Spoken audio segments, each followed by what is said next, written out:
Hello, if you come across this question in the forthcoming JAMB 2025 on linear motion, this is how you can solve it. Let's dive into it.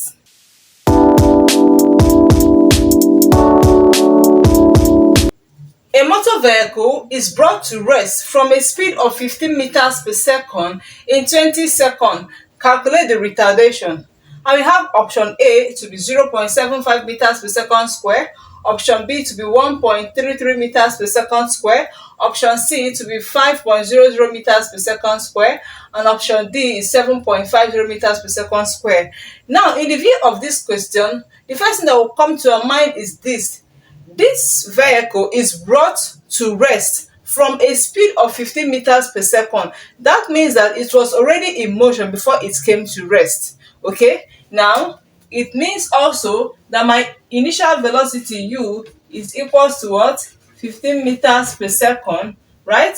Then my final velocity v is equals to what? 0. Why is it equals to 0? Because it was brought what? To rest. Then while it was moving with a speed of 15 meters per second, it was later brought to rest. That means the final velocity becomes what?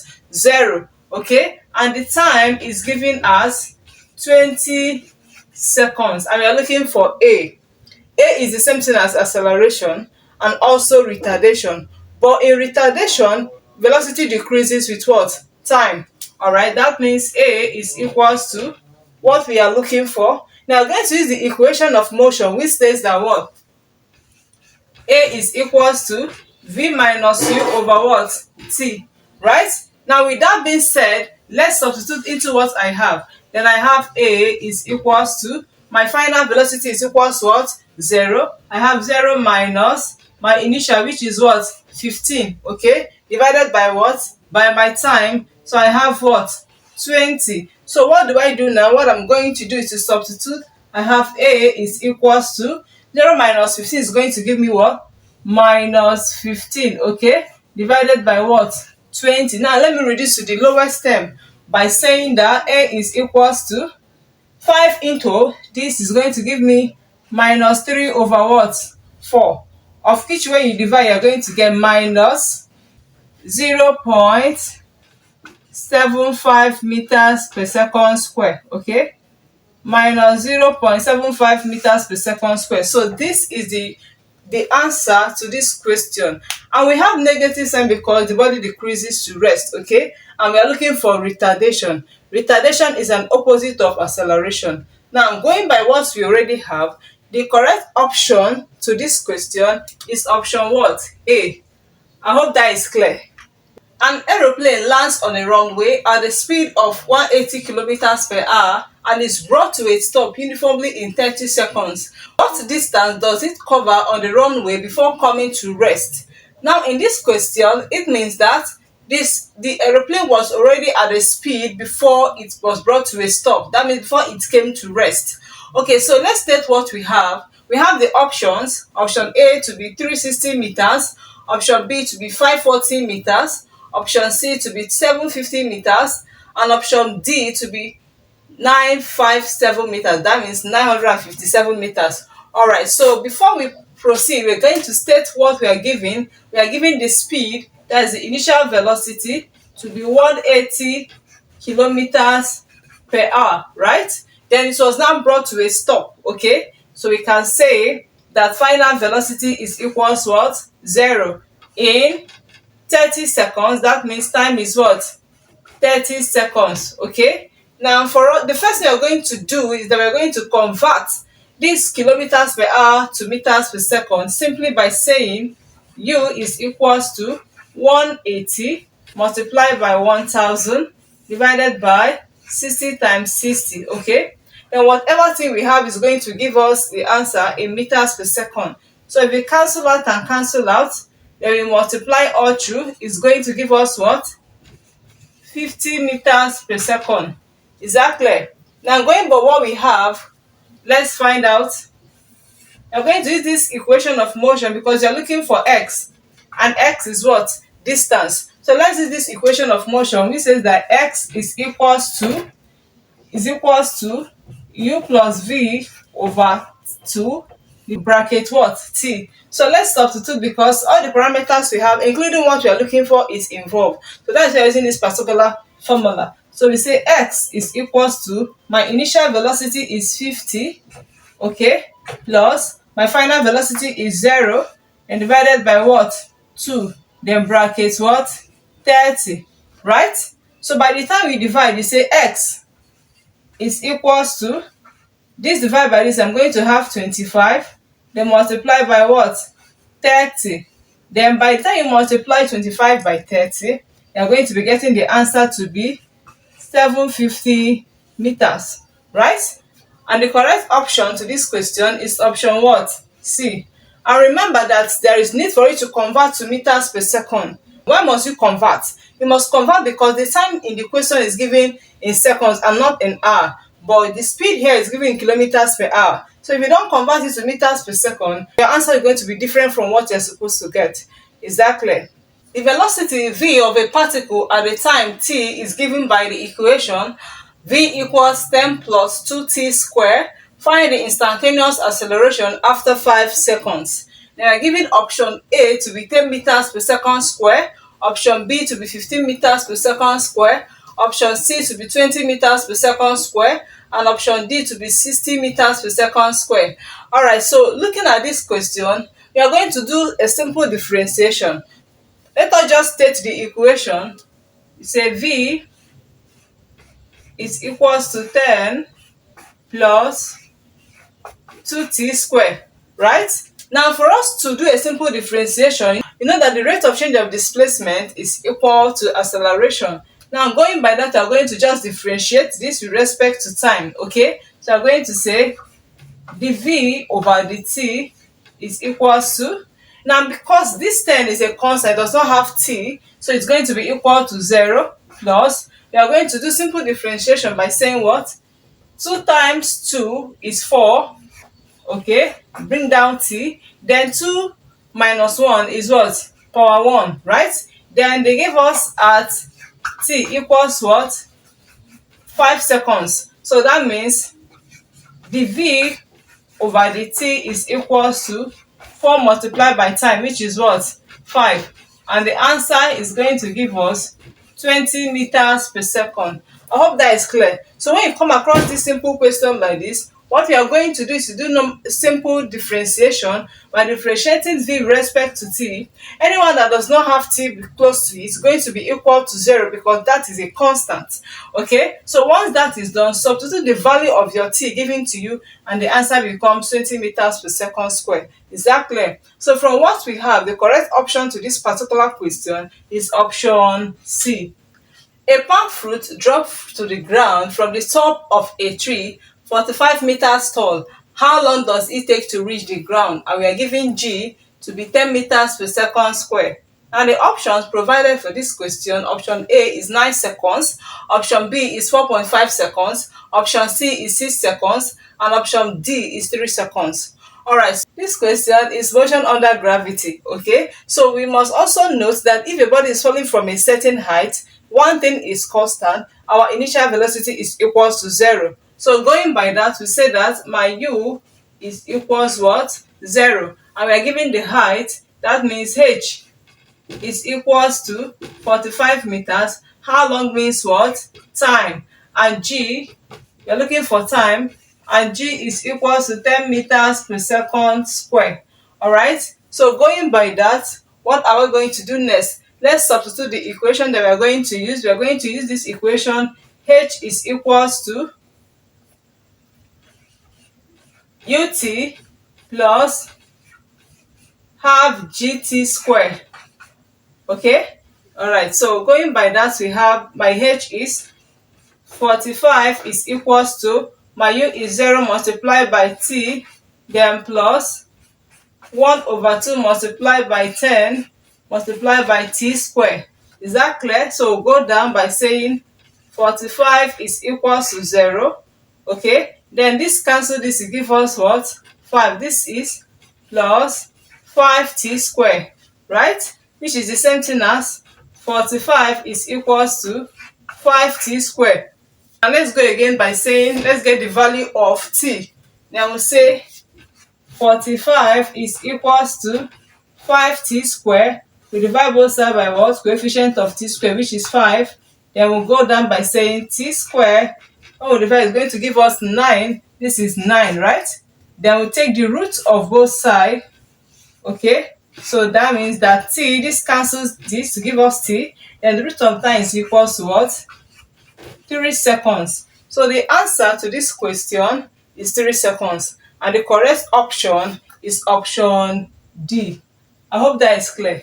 Two particles x and y starting from rest and covers the same distance. The acceleration of x is twice that of y. The ratio of the time taken by x to that taken by y is what? Now we are given option A to be 1/2, option B to be 2, option C to be 1/√2, and option D to be √2. Now in this kind of question, we have to be tactical about it and follow what the instruction closely for us to be able to get the answer correctly. Okay, we say two particles x and y. That means we have two particles x and y. All right, they both started from rest. Okay, so if we say that both of them started from rest, that means their initial velocity is equal 0. That means ux and uy, they are all equals what? To 0. Okay, and they cover the same distance. That means sx is equals what? Xy. Okay, then the acceleration of x is twice that of y. What does that mean? It means that ay is equals to, let me take it as what? A, right? Then ax is equals to 2a. That is what it means. The acceleration of x is twice that of y. That means if ay equals what? A, that means ax is equals what? 2a. Is that clear? Alright, so we're looking for the ratio of the time taken by x to that of what? Y. So we are looking for the ratio of tx to ty. Now what we are going to do in this question, we are going to use our equation by saying that x is equal to ut plus half at square, right? But since they cover the same distance, I'm going to equate them. Now since x is equals xy and our uy and ux they equals to 0 because both of them started from rest, we are going to be equating half ax tx square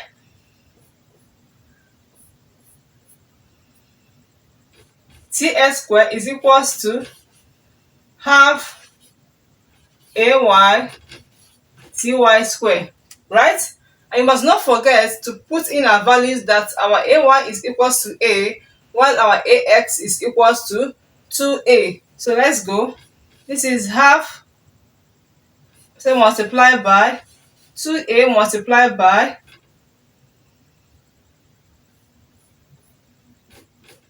2a x square is equals to half multiplied by a multiplied by ty square, right?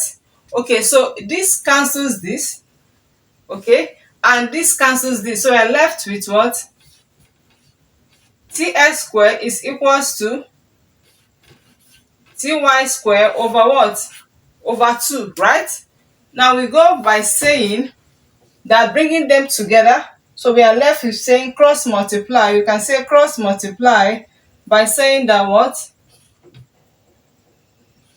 tx square multiplied by 2 is equals to ty square, right? Okay, so what do we do next? What you are going to do is to divide both sides by what? ty square ty square. This cancels this, right? Okay, we also take 2 to the other side by dividing both sides by 2. So I have tx and ty all squared is equals what? Is equals to 1 over what? 2, right?